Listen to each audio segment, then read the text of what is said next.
Hello friends, कैसे हो आप सब? आई होप सब अच्छे ही होंगे। आज हम नई यूनिट शुरू कर रहे हैं, igneous and metamorphic pathology, unit 5। जो पैथोलॉजी क्या होती है? सबसे पहले पैथोलॉजी, इग्नियस मतलब जो हिंदी मीडियम के आग्नेय और मेटामॉर्फिक आयंत्रिक जो चट्टाने हैं। पैथोलॉजी का मतलब होता है जियोलॉजी की वो ब्रांच, जियोलॉजी की वो शाखा जिसमें चट्टानों का अध्ययन किया जाता है, तो पैथोलॉजी कहलाती है। इसमें मैग्मा और जो फॉर्म ऑफ मैग्मा या form of igneous body, igneous rock, तो वो हम आज 2 टॉपिक करेंगे। तो सबसे पहले मैग्मा क्या है, लावा क्या है। तो मैग्मा और लावा दोनों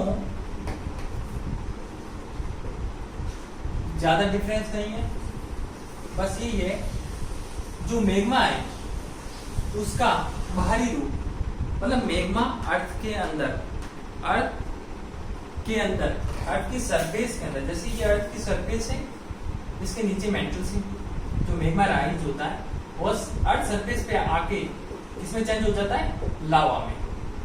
मैग्मा का बाहरी रूप ही क्या है? लावा।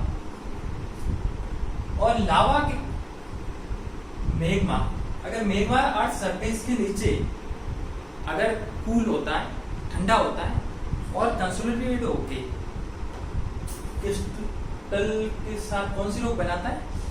जो इसके नीचे मैग्मा से बनने वाली रॉक कहलाएगी हाइपरबेसल एंड प्लूटोनिक रॉक, ध्यान रखना। और बाहरी जो लावा से बनने वाली वो कहलाएगी वोल्केनिक रॉक।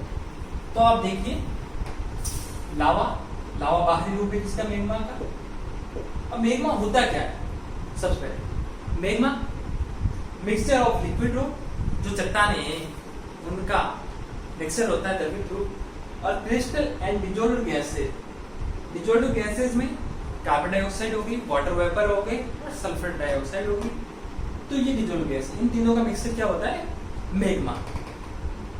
अब मैग्मा के टाइप, अब मैग्मा के टाइप होते हैं 3 प्रकार के। सबसे पहले बेसाल्टिक, एंडेसिटिक एंड रायोलिटिक। अब जो बेसाल्टिक है, बेसाल्टिक को मैफिक भी कहते हैं, एंडेसिटिक को इंटरमीडिएट भी कहते हैं, रायोलिटिक को एसिडिक भी कहते हैं। अब जो रायोलिटिक मैग्मा है उसका सिलिका कंटेंट ज्यादा है, देखो। एंड जो बेसिक और मैफिक मैग्मा है इसके अंदर सिलिका कंटेंट सबसे कम है, लेकिन ये फेरस, मैग्नीशियम और कैल्शियम, जैसे मैफिक, मैग्नीशियम, फेरस और कैल्शियम, तीनों देखो, तीनों नाम नजर आ रहे हैं। एसिडिक या इसे फेल्सिक भी कह सकते हैं। फेल्सपार और सिलिका कंटेंट इसमें ज्यादा है। अब देखो, इसमें जो ये तीनों टाइप है मैग्मा के, इनके कंसोलिडेटेड होने से कौन सी रॉक बनेगी? बेसाल्टिक और मैफिक से बेसाल्ट एंड गैब्रो, एंडेसिटिक से एंडेसाइट और रायोलिटिक एसिडिक से रायोलेट और ग्रेनाइट बनेगी। अब एक केमिकल कंपोजिशन देखा जाए तो जो सिलिका कंटेंट है, देखो इंपॉर्टेंट, सिलिका कंटेंट फ्यूजन यहाँ से पहला बन सकता है, ध्यान रखना। तो सिलिका कंटेंट के आधार पे आपकी फ्यूजन बन सकता है। तो सिलिका कंटेंट है जो बेसाल्टिक मैफिक में कितना है? लो है, 45 to 55, और जो एंडेसिटिक में 55 to 65, और जो रायोलिटिक मैग्मा उसमें 65 to 75। जो मिनरल कंटेंट है इनमें बेसाल्टिक और गैब्रो में ये डार्क कलर की होती है, जिसे हाई क्या है? Dark mineral, Fe, Mg, ferrous, magnesium और कैल्शियम। लो क्या है? Ka और Na, जो एल्की मेटल। और जो इंटरमीडिएट में सभी समान होंगे, और जो 65 to 75 जो हमारे रायोलिटिक है उसमें लो होंगे क्या? उल्टे देखो, तो इसमें फेरस, मैग्नीशियम, कैल्शियम ज्यादा है, इसमें कम होंगे, और आई क्या होंगे? Ka, जो इसमें लो है। और जो टेम्परेचर है, रेंज सबसे ज्यादा किसकी? बेसाल्टिक की, 1000 to 1200 डिग्री सेंटीग्रेड, और इंटरमीडिएट की 800 to 1000, एंड जो सबसे कम है कौन सा? रायोलिटिक, उसकी होगी 650 to 800। अब विस्कोसिटी होती क्या है? Viscosity is the resistant to flow, मतलब जो फ्लो है उसे क्या करती है, फ्लो में प्रतिरोध उत्पन्न करती है। तो जो विस्कोसिटी है वो सबसे ज्यादा होती है जिसमें सिलिका कंटेंट ज्यादा होता है, मतलब रायोलिटिक मैग्मा की, और सबसे कम होती है बेसाल्टिक। तो इसका फ्लो, ये जो रायोलिटिक मैग्मा है ये क्या होता है, इसका फ्लो कम, मतलब ये कम दूरी तक ही जाता है, क्योंकि इसमें जो विस्कोसिटी ज्यादा होने से बाधा उत्पन्न करता है फ्लो में। और जो बेसाल्टिक है वो बहुत दूर तक जाता है। अब गैस कंटेंट जो बेसाल्टिक में है वो लो, और जो इंटरमीडिएट में मीडियम, और इसमें हाई। विस्कोसिटी की ये जो 10 की पावर 10 क्लास के लिए जरूरी नहीं है, इसमें आप लो, मीडियम और हाई इस तरह याद कर सकते हो। अब ये तो है अपना जो composition of magma, types of magma का चार्ट, ये आप अच्छी तरह से देख लो एक बार। इसमें आपको मेन इंपॉर्टेंट है सिलिका कंटेंट, ये याद रखना है। टेम्परेचर का इतना वेरिएशन नहीं होता है, इसको तो थोड़ा ध्यान रख लेना। और जो ये रॉक है वो ध्यान रखना। अगर बेसाल्ट है तो बेसाल्ट का रायोलाइट जो है बेसाल्ट ऑफ गेब्रो।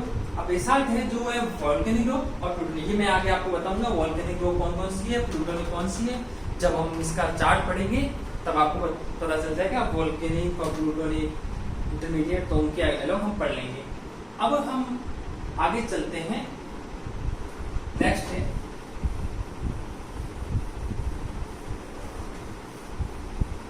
इग्नियस बॉडी और फॉर्म।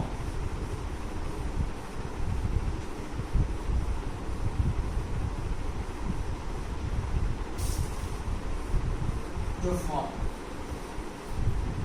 इग्नियस फॉर्म के अंदर दो टाइप की है, एक है कॉन्कॉर्डेंट, एक है डिस्कॉर्डेंट।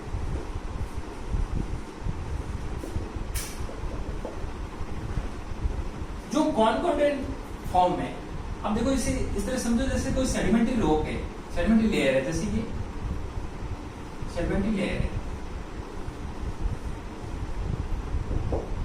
अब जो कॉन्कॉर्डेंट फॉर्म है इग्नियस की, एक डिस्कॉर्डेंट, एक कॉन्कॉर्डेंट। तो कॉन्कॉर्डेंट क्या करेगी, जो सेडिमेंट लेयर है तो इसको काटेगी नहीं, इसके बीच में जैसे ये मैग्मा चैम्बर से मैग्मा राइज हो रहा है, राइज होके तो इसमें ये जमा हो गया, मतलब सीधा पैरेलल टू सेडिमेंट्री बेड या रॉक की लेयर के पैरेलल भी जम गया। और दूसरा जो डिस्कॉर्डेंट है वो क्या करेगी, जैसे ये मैग्मा चैम्बर से मैग्मा राइज हो रहा है तो सीधा, मतलब जो ये सेडिमेंट्री लेयर की जो लेयर है, बेड है, इसकी पैरेलल नहीं होगी, इसे कट कर रही है, इंटरसेक्ट कर रही है, तो ये क्या कहलाएगी, डिस्कॉर्डेंट बॉडी। अब जो कॉन्कॉर्डेंट बॉडी है इसके अंदर होंगे सिल, लैकोलिथ, हैकोलिथ, लोपोलिथ। ये किसके अंदर चारों होंगे, जो कॉन्कॉर्डेंट बॉडी के अंदर, जो लेयर को कट नहीं कर रहे। और जो इसके अंदर होंगे वो वॉल्केनिक नेक या प्लग या डाइक,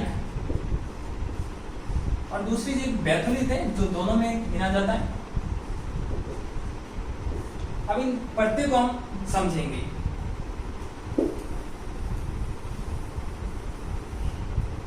सिल, सिल क्या होती है, सबसे पहले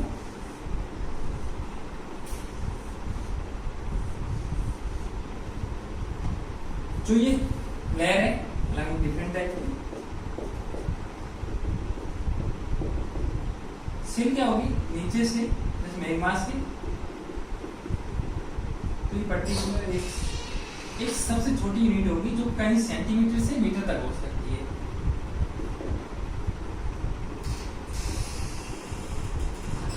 पैरेलल जमा हो जाएगी, सबसे स्मॉल यूनिट एक तरह से फॉर्म देखें। अब दूसरा ये अपना इसी का सेम, इसी की सेम, ये जितनी स्मॉल है उतनी अगर हम डिस्कॉर्डेंट में देखें तो वो सिल होगी। सिल बजाय इसकी क्या होगी, वो सीधा इसे एक बार चम्मच राइट करके काट ले, मतलब क्रॉस करेंगे बेड को। तो ये डाइक, ये सिले और ये डाइक। अब दूसरा है लैकोलिथ, लैकोलिथ लोफोलिथ। लैकोलिथ क्या होता है? लैकोलिथ और लोफोलिथ, देखो हम इंटरकनेक्टेड करके पढ़ा रहे हैं, तो आप देखो जो लैकोलिथ और लोफोलिथ इन दोनों समझो। दो लैक हमेशा ध्यान रखना, तो लैक लाख लाख समझो, लाख क्या ऊपर, हमेशा लैकोलिथ और लोफोलिथ में कंफ्यूजन हो जाओ तो ध्यान रखना लैको, लैक वन लाख, लाख लाख मतलब पैसा, पैसा मतलब मनी, मनी मतलब ऊपर। तो आपको ध्यान रखना है जो कन्वेक्स साइड है, मतलब इग्नियस बॉडी अगर इस शेप में अपवर्ड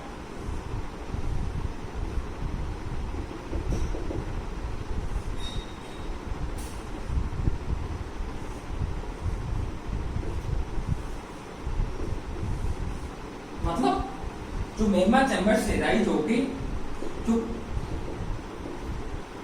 डोम साइड, डोम डोम का है, डोम या कन्वेक्स साइड नुमा संरचना बनाती है मैग्मा राइज होके।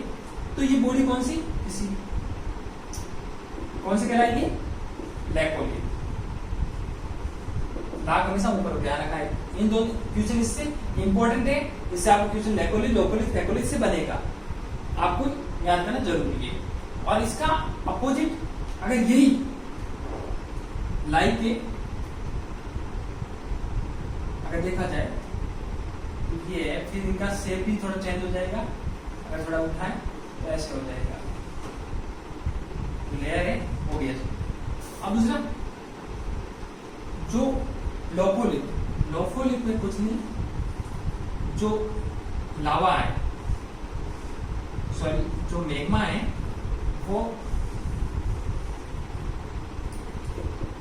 राइज होगा और जाके ऐसे प्याले नुमा, कटोरी नुमा संरचना बना देगा।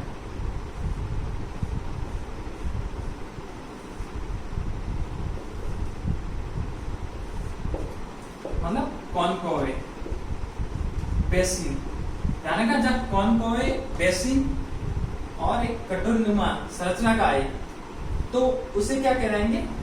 लोफोलिथ। सारा खेल किसका है? मैग्मा का। मैग्मा राइज हो रहा है और लेयर के बीच जमा हो रहा है, अगर वो डोम शेप बना रहा है तो लैकोलिथ, अगर एक कटोरी नुमा या बेसिन स्ट्रक्चर या कॉनकोवे टाइप बना रहा है तो लोफोलिथ, और अगर पहले जाके छोटा एक सूक्ष्म जमा हो रहा है तो सिल, और अगर काट रहा है सूक्ष्म नुमा तो वो होगा डाइक। अब फैकोलिथ, फैकोलिथ हमेशा फोल्डेड स्ट्रेटा, जैसे फोल्डेड स्ट्रेटा में जैसे ये मैग्मा राइज हुआ जाके फोल्डेड स्ट्रेटा, मतलब क्रेस्ट और ट्रफ दोनों में जमा हो जाता है। जहां फोल्डेड स्ट्रेटा का नाम आए और क्रेस्ट और ट्रफ का नाम आए इग्नियस फॉर्म में, तो आपको वहां क्या करना है? फैकोलिथ। ध्यान रखना, लैको ऊपर, फैको फोल्डेड के लिए, और लोफोलिथ के लिए बेसिन या कॉनकोवेटाइल। अब वॉल्केनिक नेक और प्लग, वॉल्केनिक नेक और प्लग को हम ऐसे मान सकते हैं कि पुराना वॉल्केनो, जो वॉल्केनो है, जो जैसे मैग्मा इंट्रूजन हुआ, जैसे मैग्मा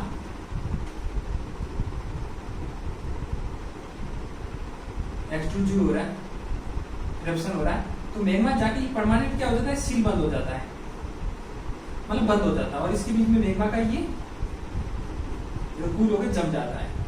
तो ये सील जब बंद हो जाती है इसकी वॉल्केनिक नेक की, तब ये क्या कहलाएगा? वॉल्केनिक नेक। ये संरचना वॉल्केनिक नेक या प्लग, मतलब वॉल्केनो था, इरप्ट कर रहा था, वो परमानेंट सील हो गया, बंद हो गया, तो उसके अंदर जो इरप्ट हुआ, जो मैग्मा वो जम हो गया इस पाइप में, तो ये वॉल्केनिक नेक या प्लग कहलाएगा।